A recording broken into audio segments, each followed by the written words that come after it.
the field out in Berea. A little slow motion look at Baker Mayfield hitting Odell Beckham Jr. on a crossing route right in stride. Nick Chubb working on that little forearm move right there, a stiff arm down the sidelines. Ronnie Harrison, Grant Delpit, and John Johnson working together as a safety trio in coverage.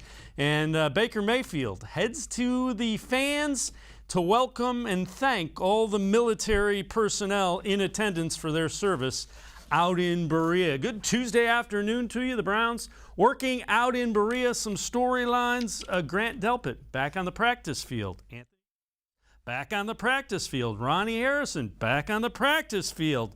Malik McDowell back on the practice field. Lots of guys practicing.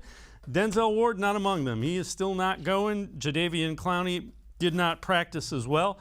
Harrison worked with the #1 defense the first time through, and Demetric Felton worked with the running backs. He was also second in the punt team as JoJo Natson still took the first team on punt reps. Let's welcome in 92.3 The Fan and Browns pre, post, and halftime host Jeff Phelps.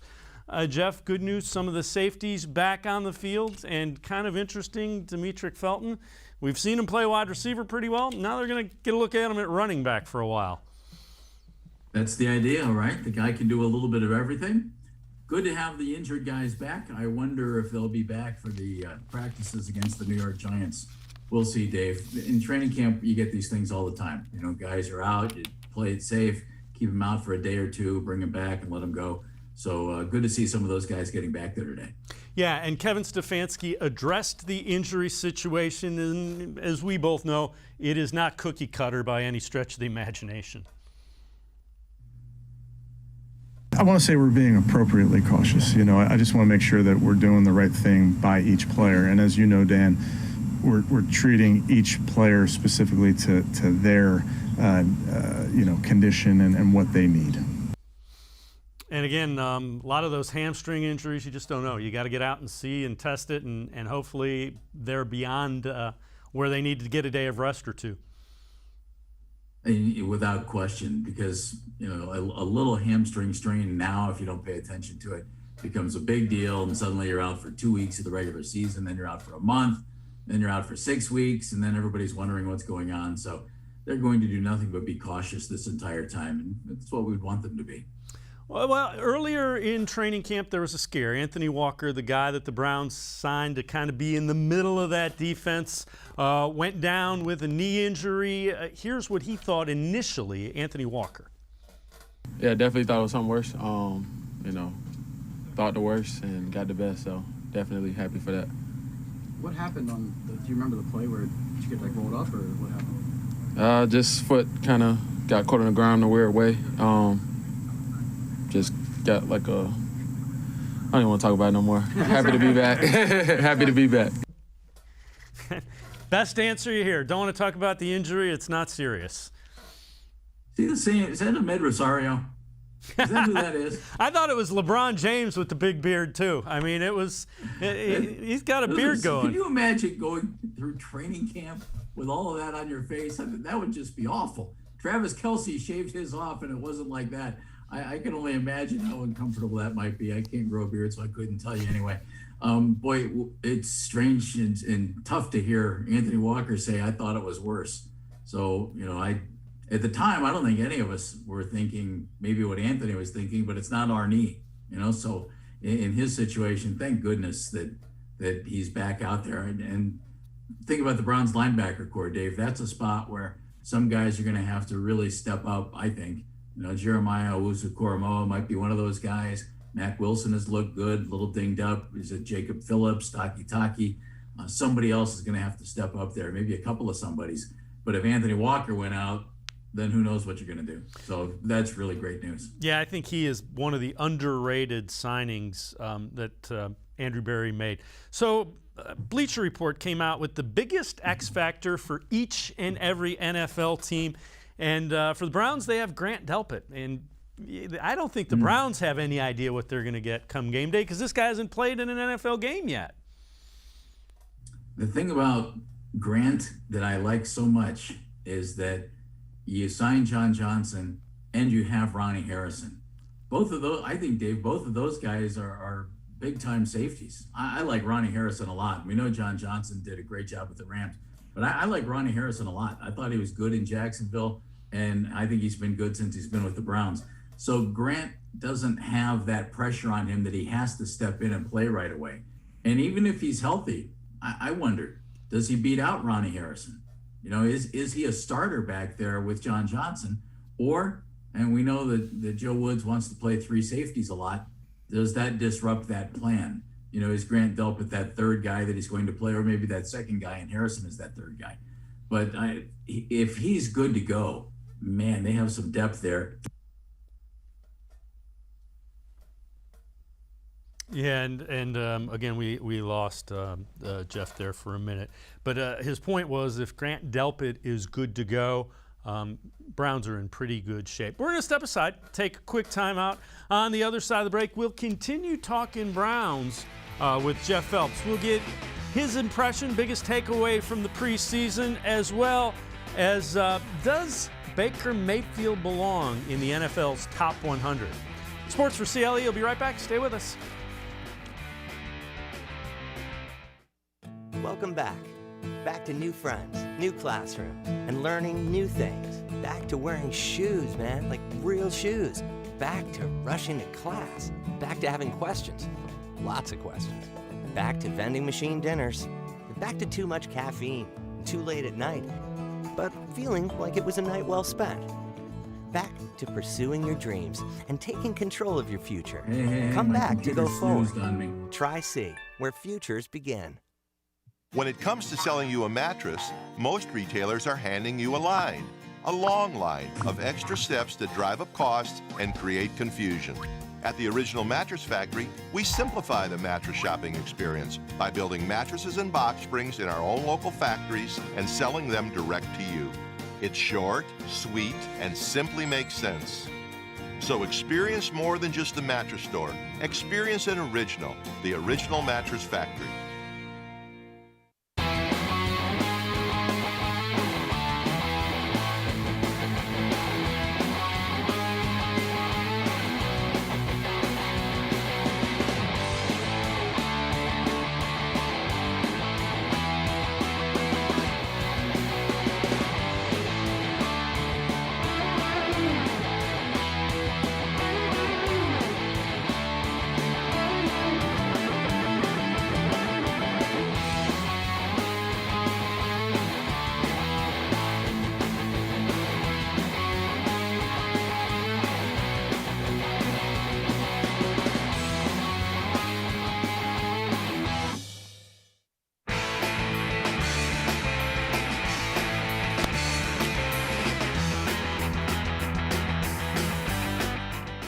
Sports4CLE continues. We continue talking Browns football. So Baker Mayfield debuted in the NFL's top 100. Again, rankings voted on by NFL players. Emmanuel Acho on FS1, speak for yourself on if Baker deserved to be in the top 100. He was 71st.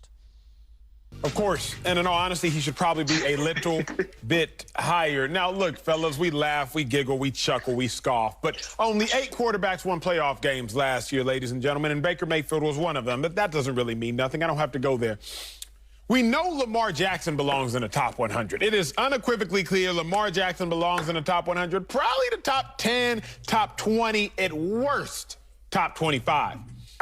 When I look at Lamar Jackson and Baker Mayfield last year, which is all we should be doing, is looking at them last year, to me, G, they look eerily similar. 4,200 yards, 4,200 yards.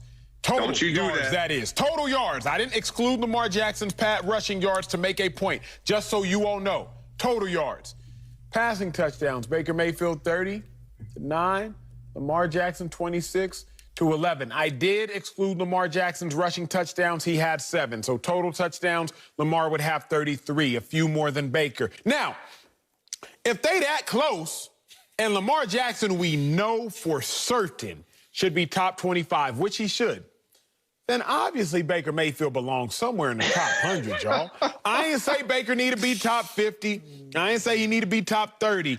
But Baker Mayfield at least need to be in the same club as Lamar. They're not at the same table, ain't got the same section. Let's bring back in Jeff Phelps. Jeff, that's pretty well stated by Emmanuel Acho. Yeah, it is. This is a debate that we're going to have, I think, for the next 5 years, Dave. I think it'll be settled within 5 years. You'll have a pretty good idea. The thing about Lamar Jackson, his individual play jumps off the screen. It jumps off the field if you're watching in person. And you see him win games for the Baltimore Ravens. You see Baker running an offense that's pretty stacked. And yeah, Baltimore has some weapons too, but Baker's not asked to play the same role in the Browns offense as Lamar Jackson is in the Baltimore offense. And because of that, I think it's a tough comparison. Now, I don't know if Baker could do what Lamar Jackson is doing. He certainly doesn't have the running game that Lamar does. And you could say that his arm is just as strong, if not stronger, and that he's more accurate, but he doesn't have to show it because the Browns have this incredible running game. At least he doesn't have to show it all the time. And Lamar doesn't have to throw all the time either. But I just think that debate's going to be going on for quite a while. Yeah. I really do. Yeah. Josh Allen, throw that in there too. Yeah, that's fair enough. We'll get back to that in a minute, the top 100. Oh, good. Most impressive thing you saw from the Browns in the first preseason game? What kind of jumped out to you? There were a couple of individual guys who I thought looked really good, and it was mainly on the defensive side of the ball. I thought Jeremiah Owusu-Koramoah made plays, and he made the types of plays that we haven't seen Browns defensive people make on a regular basis for a real long time. And I thought, okay, first preseason game, don't get too carried away about that. You never know. However, that's kind of what he was billed as when he was drafted, even before the Browns took him, when he was coming out of Notre Dame. So that was really nice to see, because that's what we heard. We heard that he was that kind of a guy. He looked small because he was wearing number 28. I'm still trying to get used to all that. But he was one thing that I thought was really good. I also liked on the other side, early on, Donovan Peoples-Jones looked really strong. And I can't wait to see him this year. And I wonder, does he surpass Hollywood Higgins clearly as the number 3 receiver in this offense? And if something were to happen to Jarvis and Odell, what could Donovan Peoples-Jones possibly do? Could he make that move, Dave, into more of an upper echelon wide receiver? I don't know. I think we're kind of jumping the gun here, to be honest. He had opportunities last year, and it wasn't his fault. He didn't get more of them. I wish he would have had even more opportunity to show what he can do. But the offense was really cooking. They were running the ball beautifully. Baker was throwing it to everybody, so it worked. But those two guys in particular, I thought really showed up really, really well. Yeah, the thing that impressed me just was they didn't play most of their starters. If you look on offense, none of the offensive linemen, quarterback, 2 running backs, 2 wide receivers, none of them played.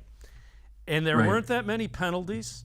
And when you looked on defense, all the big names didn't play, and they tackled well. The thing that really that I thought was kind of impressive, they didn't miss a lot of tackles, which I'm not used to that. That was a little bit of a surprise. And these are the 2s and 3s that are competing for jobs, not missing tackles. So I guess by deduction, they're pretty well coached is what kind of jumped out at me. Yeah, and by watching exactly what you were talking about, Dave, I started thinking right away, man, these guys look like they're pretty good. They're not messing anything up. It's working just the way they drew it up. I mean, Case Keenum looked terrific running an offense with nothing but backups around him.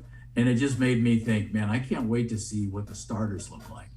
Because if these guys are running things so efficiently and doing it without, as you said, without making a bunch of mistakes, and just looking really good, that is a great sign about A, the depth, and B, you're right, the coaching.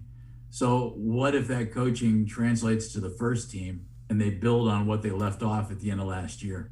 So I'm really anxious to see, and I don't think we will until the season opener, what it really looks like with the first teamers out there on both offense and defense. Yeah, I agree. The defense, I'm very anxious to see, how fast they can play with what they've added. What about areas of biggest concern? Biggest concern that you have with this roster and this team? I'm just a little curious. I don't even know if it's a concern yet as to what they're going to do up front. You know, you have Miles and Clowney, who I like a lot. Are Malik Jackson and Andrew Billings going to be pretty good in the middle? And is Jordan Elliott going to be good there, you know, backing him up? Is Tommy Togiai going to be a good rookie defensive tackle? That's one question. And the linebacker spots, I touched on that earlier. I think somebody has to make a move and somebody has to step up a little bit. I think you have to have some impactful play out of the linebackers. And I think it's been a while since we've actually had that. You know, Joe Schobert 2 years ago, a lot of tackles. B.J. Goodson last year, a lot of tackles. Anthony Walker this year will have a lot of tackles. That's what their job is in the middle. The guys on the edges are supposed to make some impact plays. And I don't know that we've seen enough of that. So those are the two things I'm really kind of keeping an eye on. Yeah, and the area that is kind of unique is, you know, what do they do at defensive end if Tack McKinley can't come back and do what they had hoped he could as a former first-round pick? Kevin Stefanski talked about the guys that he got to see. He got to see a lot of the guys that are fighting to get into that defensive end rotation. Here's Kevin Stefanski on the defensive ends. All of those guys played. We got some really good reps from them. They played really hard. There were a ton of passing situations where they could rush the passer and try to disrupt the quarterback. So I wouldn't single any one guy out. I just tell you, I was really pleased with how they came off the ball and were constantly, you know, working their technique. So Jeff, the question is Andrew Berry keeping his eye open for potential third defensive ends? But I mean, and they're going to have some guys that they could potentially trade, but is that an area you keep your eyeballs peeled for? Yeah, a little bit, Dave. I think Porter Gustin has been really solid, and I think that they like him and that he'll be a part of this thing. And then you keep your eyes open. Some of the other guys, you know, we'll see how they progress. But, you know, if heaven forbid something happens to Myles Garrett and he misses any time, or Jadeveon Clowney and he misses any time, and he's missed a lot of time in his career, not as much lately, you know, so that's a good thing. Missed some games last year, I should say, but you know, early on and with Houston, he had some issues right away, and that was really a tough way for him to start his career. But you don't want to see those guys go down, because that's where I think the questions do pop up then. Okay, well then is Tack McKinley ready to step in and be the guy? You know, and I hope the answer is yes. And then if that's not the case, then who else is? You know, is it Porter Gustin's turn? Really highly thought of as a younger player. You know, they'll see. There's no question Andrew Berry will be watching what's going on with other teams and who might become available. Well, you know, you and I had both said at different times how much we thought Jeremiah Owusu-Koramoah played well. Take a listen to what the Browns' starting middle linebacker Anthony Walker had to say. And this is the guy that's going to wear the green dot, the communicator, and calling the signals. Here's Walker on JOK. Yeah, I thought he played really well. Good as advertised. And I kind of advertised him, so it looked good. I told him he made me look good, sound like a smart man. But just fast, as you guys knew and you saw. You know, quick reads. Got to the point of attack right away. 8 tackles, 3 TFLs, 1 sack. Just very active. I think he played 18 snaps of special teams as well, which is, you know, it's a good day's work for anybody. But, you know, for him to be able to, you know, go out and execute on defense and go out and execute in the special teams shows a lot of his preparation. You know, especially after missing a couple days from, you know, at the start of training camp, to get himself back into shape and the position that he's in now. Definitely, you know, a testament to his work. He sounds like his agent. And, you know, don't forget, he did miss those first 10 days of camp. And so that makes his performance even a little bit more impressive.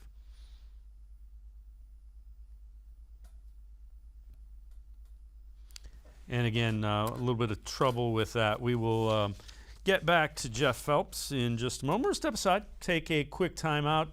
On the other side of the break, we'll talk a little bit about Anthony Walker and what he has seen from this defense playing together. Sports4CLE will be right back. Stay with us. Welcome back. Back to new friends, new classroom. Sorry. And learning new things. Back to wearing shoes, man, like real shoes. Back to rushing to class. Back to having questions. Lots of questions. Back to vending machine dinners. Back to too much caffeine. Too late at night. But feeling like it was a night well spent. Back to pursuing your dreams and taking control of your future. Come back to go forward. Try C, where futures begin. When it comes to selling you a mattress, most retailers are handing you a line. A long line of extra steps that drive up costs and create confusion. At the Original Mattress Factory, we simplify the mattress shopping experience by building mattresses and box springs in our own local factories and selling them direct to you. It's short, sweet, and simply makes sense. So experience more than just the mattress store. Experience an original, the Original Mattress Factory. The Ohio Lottery Partners in Education program recognizes role model students and teachers from across Ohio. Nominations can now be done completely online. To nominate a deserving teacher or student, go to OhioLottery.com. In the About section, find Partners in Education. There you will find links to the nomination forms. Students, kindergarten through 12th grade, can be academic all-stars. Teachers can be honored as a Teacher of the Month. The Ohio Lottery Partners in Education, where stars shine.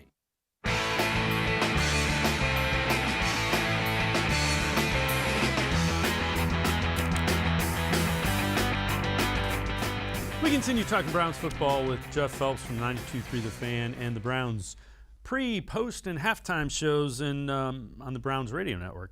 Jeff, Walker on Owusu-Koramoah against knew the number of snaps he played on special teams. That's almost like Big Brother or Agent even.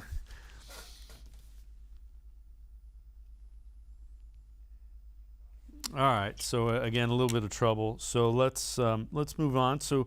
One of the guys who had a big touchdown catch, Davion Davis, and Davis really showcased some things, continued to play well in practice and earning his spot. But Davis excited about his first NFL touchdown, and so was the Browns sideline. I was just prepared for any moment. We have a lot of talented guys in the room, but just stayed focused, stayed prepared for anything that was given to me. What's it like for you to see your teammates erupt like that after you make a catch? It seemed like the sideline was down in the end zone. Oh man, it was surreal. Like I said, it was my first NFL touchdown, and seeing first person I saw was Jarvis. And I've looked up to him, Odell, and a bunch of other guys on the team. I didn't know what to do. And let's bring back in Jeff Phelps. So Jeff, Davis being honest, Odell and Jarvis, guys he looked up to, celebrating with him, he didn't know what to do. And by the way, we're only about a year and a half into these Zoom calls. I'm going to figure this stuff out. It's going to be great. I apologize. I thought it was interesting after the game. Davion Davis was talking in the locker room. He had a great touchdown catch, so you're going to talk to the guy. And you couldn't help but pull for him because he said, hey, I tried out for the New England Patriots, and it's like a couple weeks ago. And he said, and they didn't want me. And that's what he said. They didn't want me. And then he's the New York Jets. They didn't want me. And when I got this call, it was just, a blessing. And this guy played on the blue team, the Blues, in the spring league. So I give this guy a lot of credit, and he looked really good the other night. And in his situation here, he's getting a chance to work with Jarvis Landry and Odell Beckham and some big-time NFL wide receivers. And if it doesn't work for him here, because it's a really tough numbers game, a wide receiver here. It really is. And we talked about Donovan Peoples-Jones and Rashard Higgins. They're looking good. Kadero Hodges there, Anthony Schwartz, Odell Jarvis. That's 6 guys. So how many are you going to keep? Then there's Felton. That's 7. Is he a running back, wide receiver? It doesn't matter. He's going to line up a wide receiver. That's 7 guys. So it's going to be tough for him. But a great opportunity for him to learn from some guys, put some tape out there, maybe end up on the practice squad here. And if he's on the practice squad, good. He looked pretty good, Dave. Yeah, he did. There are definitely some skills there that transfer. Let's take a look. So the Browns getting ready for the practices with the Giants. And ahead of that, the Giants general manager, Dave Gettleman, and John Mara talked to the media today. So Gettleman was asked, looking back at the Odell Beckham Jr. trade, whether he got enough in return. His response, 2 words, I'm happy. So there you go, ahead of the joint practices. If I'm the Browns, I still like that trade just because of the potential upside. And Peppers has been fine. The guy they drafted has been fine. Neither one of them has the potential to do the things that Odell Beckham Jr. can. I would agree. I'm not wearing giant blue on purpose today. Just FYI. Just keep that in mind. And also, what's Dave Gettleman going to say? You know what? We was robbed. No, I was fleeced on that one. He's not going to say that, nor was he. Jabril Peppers, I like Jabril probably more than most folks who are Browns fans and paid attention to him here. I thought he had a lot of potential, and I thought he was going to be a pretty good football player. And Odell got hurt. So we'll see with Odell this year. If he gets hurt this year, Gettleman, unfortunately, is going to look like a genius. Hey, we got rid of a guy who was just on the cusp of really becoming injury prone after he was injury prone with us. And, we all hope that doesn't happen here. Hope he bounces back and plays a full season. It looks really good doing it. And if that's the case, the Browns will be thrilled. But Gettleman's, I think, on the cusp, Dave, of being really happy with that trade. If, and heaven forbid, something happened to Odell this year. Yeah, and again, we'll see. I think Odell has a really nice year. We'll see. All right, what do you expect from the Browns defense? How different do you think it will look this year? And I know we're basing it on one preseason game, but I think there's some signs there. On the Browns, what, Dave? Defense? Defense? Aggressive. I think they'll be very aggressive. That's about all I could really take out of the other day. I have no idea yet, so I'm anxious to see what Joe Woods does when he has his starters. Yeah, the other thing is it looks like they're going to blitz a little bit more, mix up maybe some more man coverage. And I think Joe Woods probably would have liked to have done that last year, but personnel kind of dictated what he had to do. Yeah, and they were injured so much last year too. He was trying to put in a new defense, then he lost his key guys. And I thought he got kind of a bad rap last year, Dave, because we didn't see him with his guys. So this year we should see him with his guys. They should be healthier, and he has more guys, because they put so many assets into the defensive side of the ball. So I think if you're fair, you can't judge Joe Woods at all yet on what he's done here in Cleveland. Once this year gets going a little bit and we see a reinforced unit that is hopefully healthy, then we'll have an idea what he wants to do and how he's doing with that unit. So you heard Anthony Walker on Jeremiah Owusu-Koramoah, and I said it sounds like Big Brother is agent. What do you think about the way the guy that's in the middle of that feels about the rookie? And he also said him blitzing gives them one more thing that teams just have to think about. Mm-hmm. And that's true. Again, I can't base too much on one preseason game. None of us can. But he just did stuff that we're not used to seeing a linebacker do. Who's the last really big-time impactful linebacker we've had here? Was it Jameer Miller? Going all the way back to, the return of the team. It might be Jameer Miller. I don't know. I mean, think back even further. Clay Matthews, Chip Banks. It's been a while since we've had a guy there, I think, that's been, and I'm probably missing somebody, but there haven't been a ton of them. Let's put it that way. And if Owusu-Koramoah can develop into that kind of a guy, who can do a lot of different things, drop back in coverage as well. I mean, that's a different feel for that defense, Dave, because I've kind of felt the last several seasons, if not longer, that our linebackers were just kind of there. They weren't making big plays. They weren't, nobody was really standing out. And you were finding some standout guys, Myles Garrett, among them on the defensive line. Sheldon Richardson, I thought, played well last year. Corner, Denzel looking really good. But if you can get somebody doing that kind of stuff in the middle of the defense, that changes everything, I think. And it makes the unit a very different group. Yeah, I would agree. All right, so Anthony Walker on all the pieces coming together for the defense. There's a lot of new guys. And also on playing for Kevin Stefanski.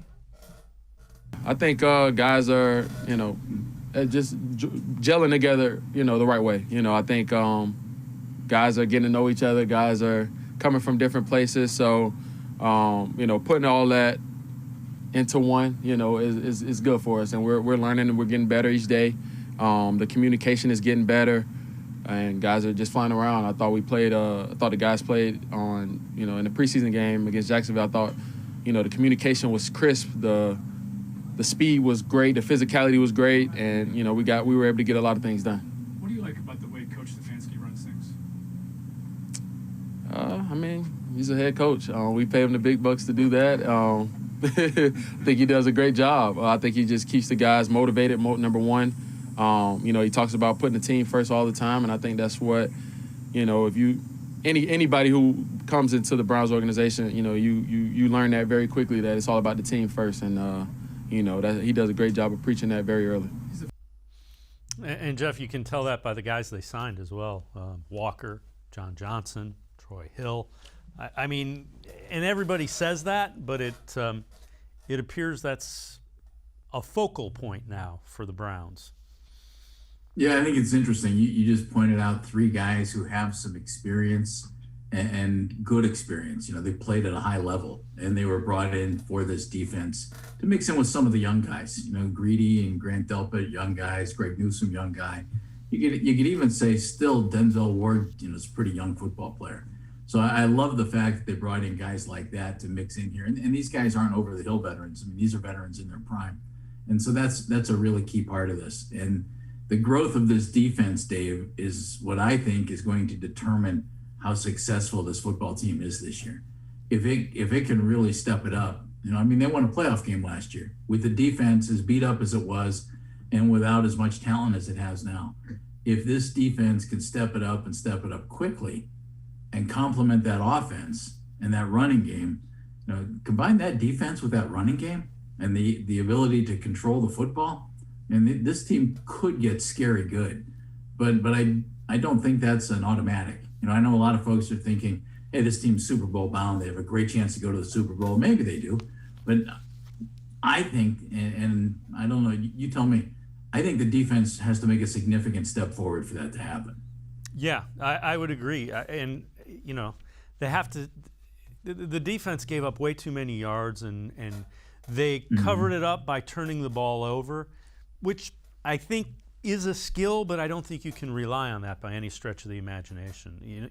The opportunities, the opportunities to turn it over have to present themselves, and they're not always going to present themselves. Yeah, you're right about that. The best way to play defense is to go out and stop the other team on 3 downs and make them punt. Yeah. That you can consistently do that. Turnovers aren't a consistent thing. They were good at it though last year. They were.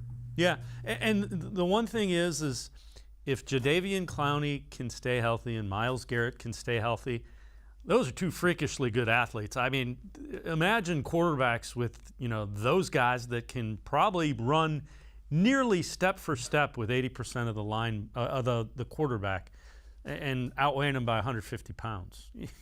That's a long Sunday afternoon. I've always been a fan of Jadeveon Clowney. We all know Myles Garrett and how good Myles is. So and I won't say it's not worth talking about him because he deserves any accolade he can get, but we know how good he is. I don't know that Jadeveon Clowney has played his best football yet, and he's made 3 Pro Bowls. So I think he could be huge on this team. And he's never played with a guy on the other side. Well, I take that back. It's been a while since he's played with a guy who might have been at the top of his game like that, with J.J. Watt. And J.J. was beat up a lot. But I think Clowney could be really big in this defense. And if he is, Dave, then this defense is going to be incredibly good. I think he's the key to the whole thing. Yeah, I would agree. I think it can be scary good. Jeff Phelps from 92.3 The Fan, Browns Radio Network, and I'm going to step aside, take a quick time out. On the other side of the break, we'll continue talking some Browns football. Browns getting ready in a couple of days for joint practices with the New York Giants. Talk a little bit about that when Sports4CLE returns. Stay with us.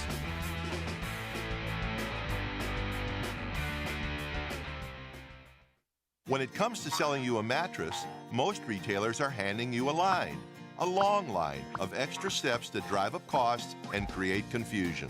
At the Original Mattress Factory, we simplify the mattress shopping experience by building mattresses and box springs in our own local factories and selling them direct to you. It's short, sweet, and simply makes sense. So experience more than just a mattress store. Experience an original, the Original Mattress Factory. The Ohio Lottery Partners in Education program recognizes role model students and teachers from across Ohio. Nominations can now be done completely online. To nominate a deserving teacher or student, go to ohiolottery.com. In the About section, find Partners in Education. There you will find links to the nomination forms. Students, kindergarten through 12th grade, can be academic all-stars. Teachers can be honored as a Teacher of the Month. The Ohio Lottery Partners in Education, where stars shine.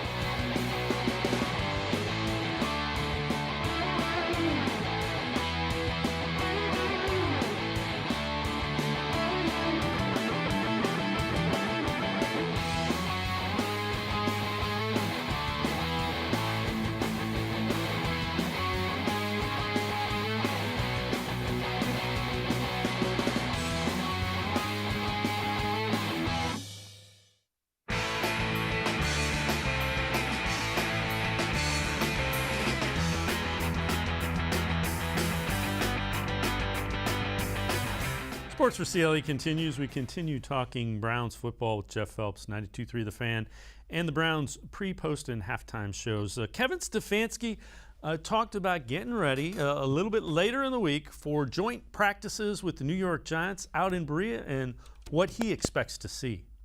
I've talked about it with a few of the guys. I'll talk with the entire team about it as we get closer to it. You know, really, Scott, it's not any different than when we're out here today and how we've been out here. We get some really good work in, and we take care of each other. And it's because we respect each other. So it's no different when the Giants come in here. They're our guests, and we want to make sure that we work hard, and we compete against each other. But we're always going to be taking care of each other and making sure that it's a safe, controlled environment. When you look around the league, it feels like there's fights when these things happen. Like, does that seem inevitable to you that there's going to be guys going at it? Yeah, I wouldn't say it's inevitable. I think it's, incumbent upon both teams and the veterans on those teams to make sure that they understand that it's a work trip. We got 2 days of practice versus the Giants. We're playing them on Sunday, and both teams are looking forward to getting some good work in. And Jeff, the reason a lot of these teams prefer to do that is it's more of a controlled environment. You hopefully cut down on the injuries. That goes out the window if you start throwing punches and swinging things around. Yeah, the Giants are our guests, Dave. I love that line. Giants were fighting with themselves earlier in training camp, and he made them run gassers, you might remember.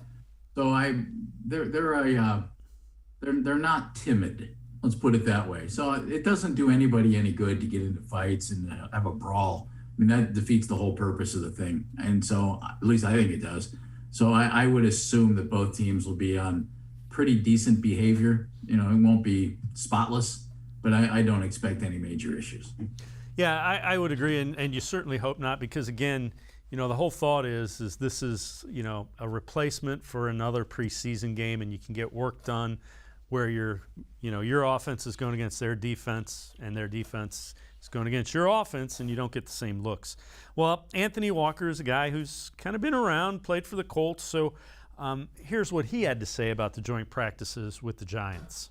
It's an opportunity to go against a different jersey. We got to execute. No matter what it is. If we're practicing against ourselves, a game, practicing against another opponent, we got to go out and execute, and that's all we're focused on, getting ourselves ready to play, go against another opponent and execute our defense, our offense, our special teams. Definitely the level of intensity is going up. Like you said, it's not just another practice. It's a game-like atmosphere, going against a different team. So yeah, just try to, the same physical mindset that you would bring to a game, you got to bring it in practice, and then, just have fun. And Jeff, the coaches are going to weight these. This is a little bit more. You find out a little bit more when you're practicing against a different team because they haven't seen everything that you're going to do for the last 3 weeks. Yep, you'll fine-tune some things. Your starters will get the work that they haven't picked up in the preseason and might not pick up in the preseason, Dave. So that's a good thing. I just hope everybody stays under control. And, honestly, September 12th can't get here quickly enough. That's the bottom line. We need to turn everybody loose and go play football. Yeah, and the preseason games, yeah, I get it. Would you be surprised if Baker Mayfield and the starting offensive line and a lot of the starters do not play in any of the preseason games? Kevin Stefanski wouldn't tip his hand to that. Said it's ongoing conversations, nothing's been determined. And again, we lost Jeff Phelps. So we're going to step aside, take a quick time out. We want to thank Jeff Phelps from 92.3 The Fan, as well as the Browns Radio Network on pre, post, and halftime. On the other side of the break, we're going to shift our focus a little bit. We'll take a look at another AFC North team, Baltimore Ravens. Spencer Schultz from the Baltimore Beatdown podcast joins us right after this break on Sports4CLE. Stay with us.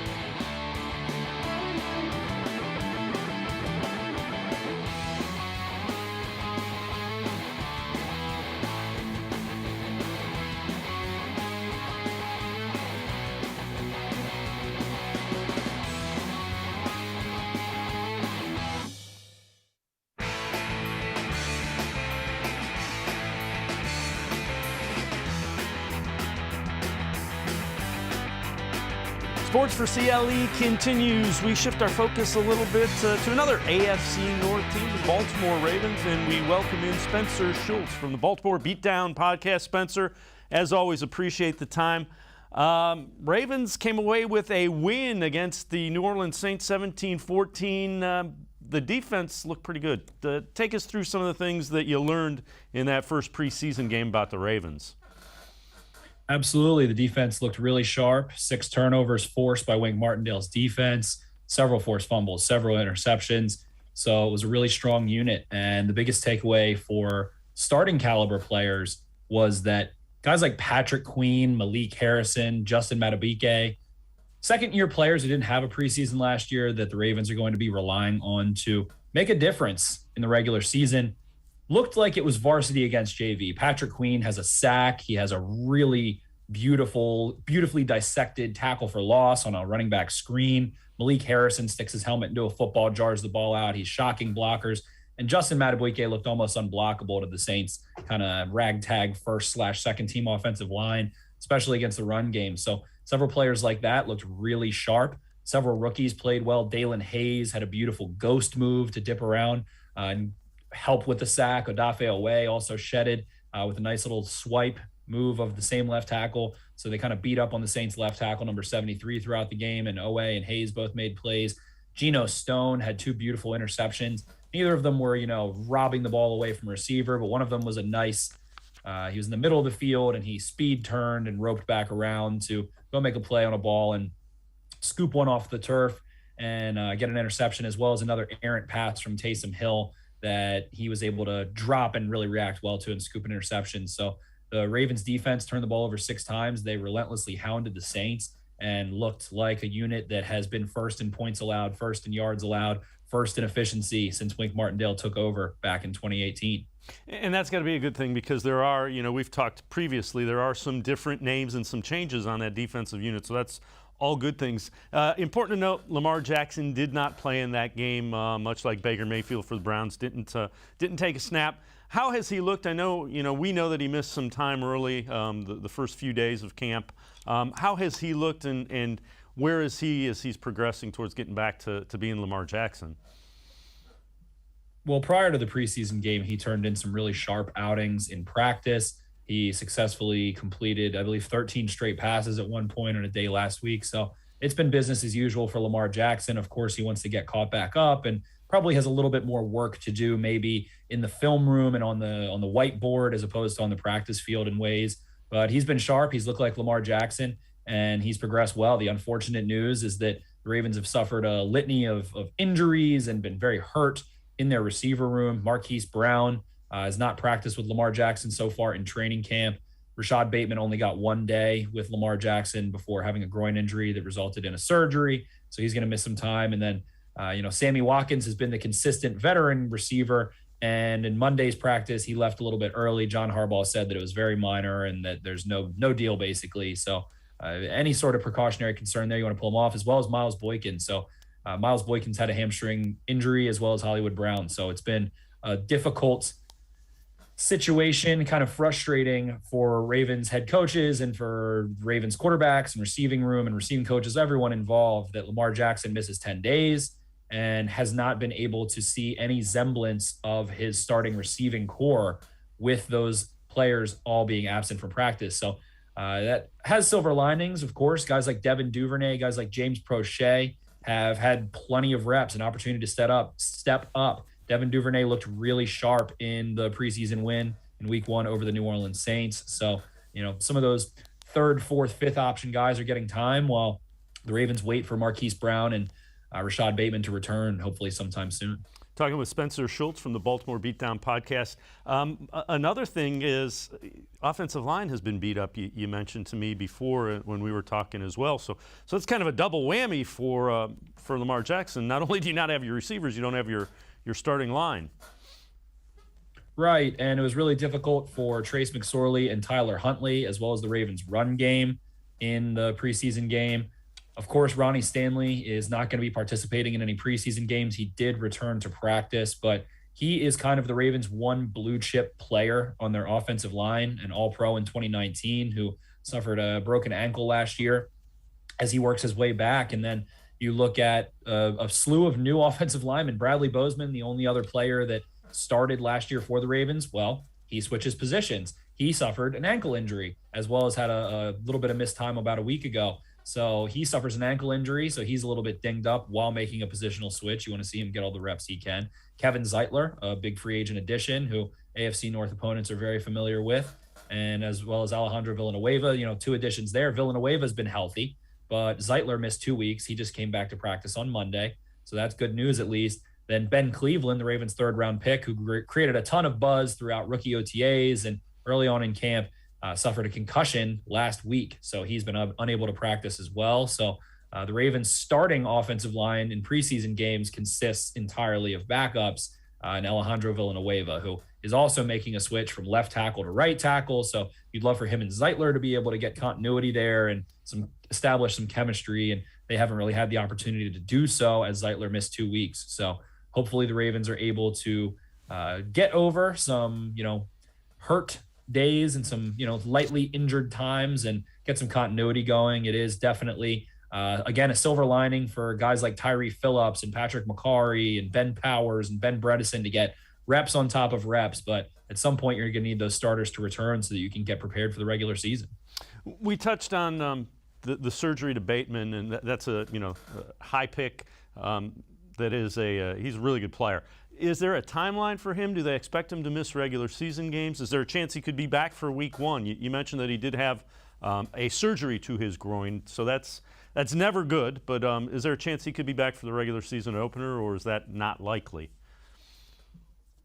I would say that the regular season opener would be a little more towards the optimistic side for him to come back from that, be able to practice fully healthy. You trust it. He's a young player. You don't want him to sustain any sort of structural damage to that area while he's recovering from surgery. The Ravens haven't clarified whether it was an abductor injury versus a hernia. Those are essentially the 2 surgeries that could be involved with a groin injury. From what I've gathered, I've spoken to a couple gentlemen who are smarter than myself that have some doctorates of physical therapy and things like that. And there's kind of some different timelines about it, but it sounds like Rashad Bateman should be good to go by late September, early October. And hopefully the Ravens err on the side of caution to make sure that he's good to go when they need him in December and January.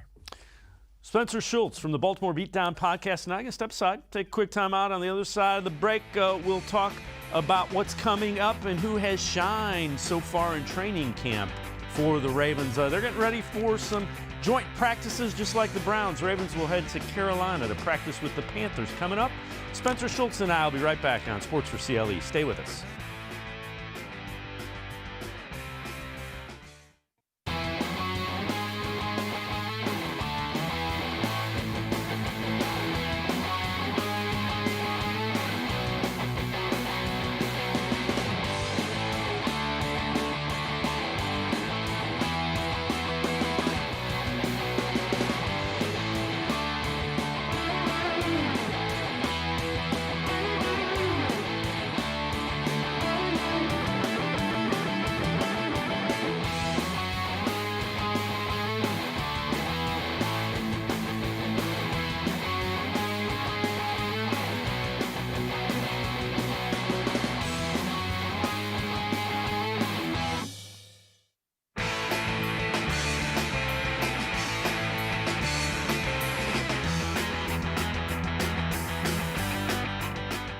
Sports4CLE continues. We continue talking about another AFC North team, Baltimore Ravens, with Spencer Schultz from the Baltimore Beatdown podcast. Spencer, the joint practices, a lot of teams like that because it's a more controlled environment.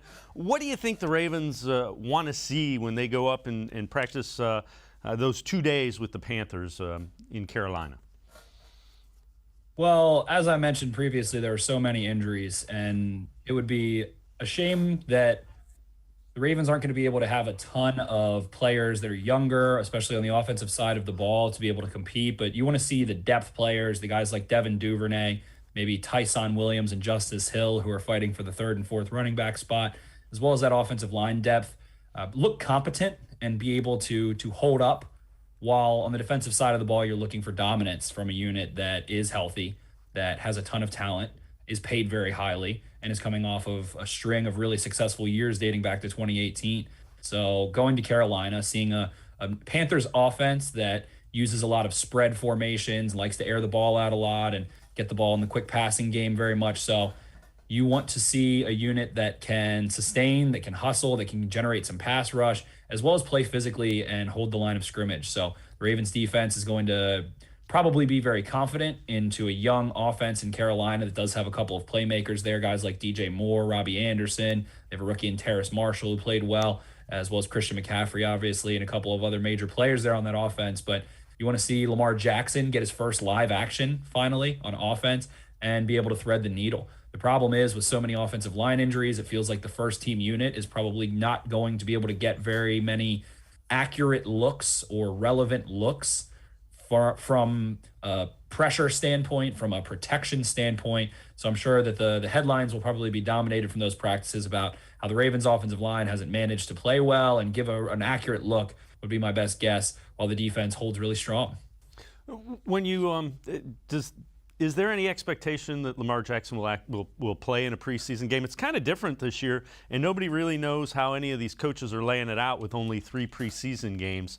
Do you think Lamar Jackson actually sees live action in the second or third preseason game? Has John Harbaugh tipped his hand at all with that? No, he hasn't. And typically the Ravens will actually, under Harbaugh dating back to 2008, the Ravens usually are very conservative in the 4-game format of preseason we know and are familiar with. Maybe it's a drive out of a starting quarterback, and then maybe it's 2 drives, and then half of a quarter, and then an entire quarter in the fourth one. With the offensive line so beat up and with Lamar Jackson playing catch up, it kind of feels like erring on the side of caution might be best. And maybe we see Lamar Jackson for a series or 2 in that third preseason game.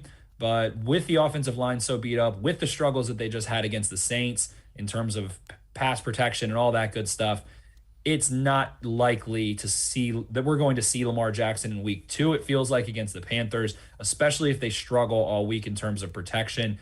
Lamar Jackson is a player who the Ravens rely on entirely. He is their offense in many ways. They did add some talent this year, but he elevates the play of everyone around him, and it just feels like it would be a little bit overzealous to throw him into a live preseason game in week 2 after he's only had a week of practice previously and about to get his second week. So I don't think we're going to see Lamar Jackson this week. Maybe a series.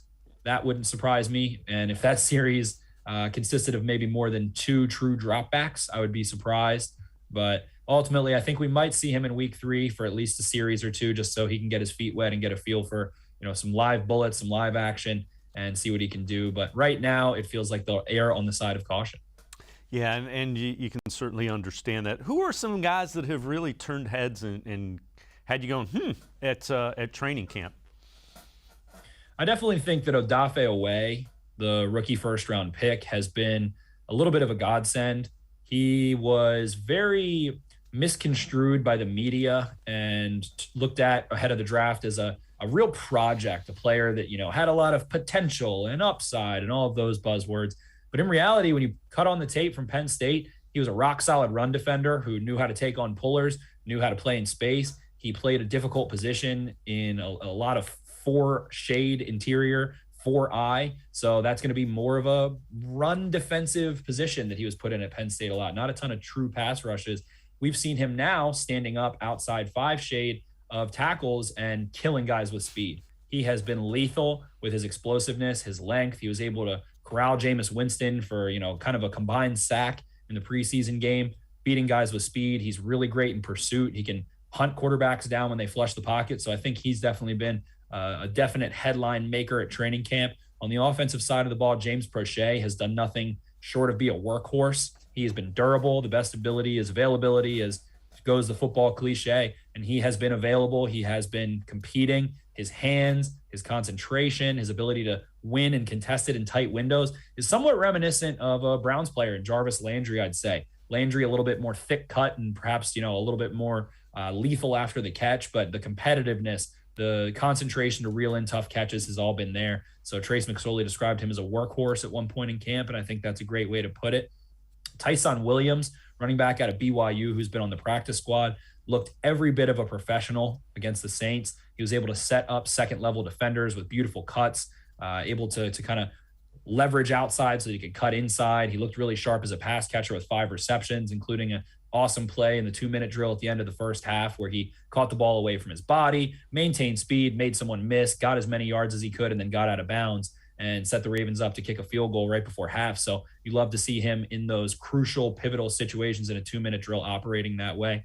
And then, of course, Geno Stone, 2 interceptions in the preseason game. It's been a little difficult to really diagnose safety play and the way they're going to be able to tackle when they're not going live and bringing guys to the ground in practice. But the entire safety room overall looks a lot more secure after that preseason game. Rookie Brandon Stevens, Geno Stone, as well as undrafted free agent Ardarius Washington all flashed consistently throughout the entire game. So they've all definitely stood out. And finally, on the offensive line, Tyree Phillips, a player that was the only Baltimore Raven rookie to start in week 1, was last year against the Browns, actually, aside from Ronnie Stanley, dating back to 2010, so in the last decade or so. And he didn't have a preseason. So it was rare to see the Ravens thrust a rookie into that starting role. And it looks like he's been spending a lot of time at tackle as well as at guard. So he's starting to pick up and bring a little bit more consistency to his game, which is a very welcome sight to, as I mentioned previously, a Ravens offensive line that has struggled to stay healthy throughout camp as they're looking to get down the home stretch and make it to the regular season. Before I let you go, did I see that correctly? Did Owe play gunner on some of the punt coverage? A D lineman playing gunner, the outside guy that chases down. Did I see that right? You saw that right, David. Odafe Owe playing gunner. He runs 4.3. I believe he was clocked at about 22 miles per hour in pursuit last year at Penn State. Very reminiscent of former Raven Adalius Thomas, who actually used to play some cornerback, some inside linebacker, some outside linebacker. He'll paint the porch, take out the trash, fill up the water cooler, and he'll make sure to call his mom when he's done. So Odafe Owe getting tons of time there in every way possible. And that is scary if you are a punt returner with a big guy that can run like that. Spencer Schultz, as always, appreciate the time and the insight. Thanks very much, Spencer. Appreciate it. Thank you so much, David. I'll talk to you guys soon. All right, Spencer Schultz from the Baltimore Beatdown podcast. That'll do it for this edition of Sports for CLE. We will see you again tomorrow. Scheduled guest, the D-Man, Dennis Maniloff. That's at 4 o'clock tomorrow. Have a great night, everybody. We'll see you tomorrow on Sports for CLE.